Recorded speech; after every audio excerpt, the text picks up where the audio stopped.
নির্বাচনের আগে কংগ্রেসে ভাঙন। পাড়া বিধানসভা কেন্দ্রে 12 জন যোগ দিলেন তৃণমূল কংগ্রেসে। আসন্ন নির্বাচনের পক্ষকালে বড়সড় ধাক্কা খেল কংগ্রেস। পাড়া বিধানসভা কেন্দ্র থেকে কংগ্রেসের 12 জন সক্রিয় সদস্য দল ছেড়ে তৃণমূল কংগ্রেসে যোগ দিলেন। তৃণমূলের জেলা সভাপতি রাজীব লোচন সরেনের উপস্থিতিতে এই যোগদান অনুষ্ঠান সম্পন্ন হয়।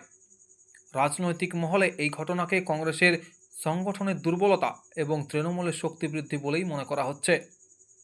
আমি আর টিএমসি ছিলাম অনেকদিন, 7 বছর। তারপরে আমি মাঝে কংগ্রেসে চলে আসি। এরপর আমি আবার টিএমসিতে ফিরে এসেছি। মানে টিএমসিতে কাজ করার জন্য সংগঠনের দিদি উন্নয়নের দেখে নিয়ে আমি টিএমসিতে আবার যোগদান করতে রিয়াজ আহমদ।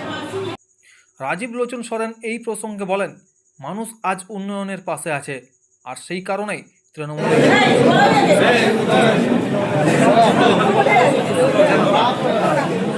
রাজনীতি কাজের জন্যই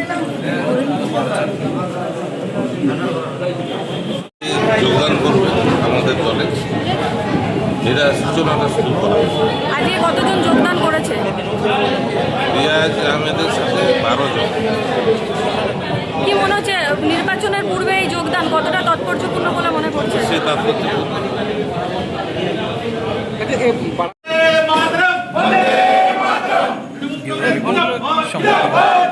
হিসাবে